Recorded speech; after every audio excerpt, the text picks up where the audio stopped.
In this quick guide, I'll show you how to edit prices in Shopify so you can keep your store competitive and profitable. Don't forget to like and subscribe for more Shopify tips. To start, log into your Shopify dashboard. On the left-hand menu, click Products. Here, you'll see your full inventory. If you only need to change one product, just click on it and update the price directly. But if you want to adjust multiple products at once, this is where bulk edit comes in handy. Simply check the box at the top of your product list to select all items. Then click Edit Products. We'll now see a spreadsheet style editor.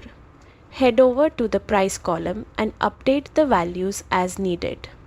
This makes it super easy to adjust, compare, and ensure consistency across your products. Once you're done, make sure to hit Save. This step is crucial.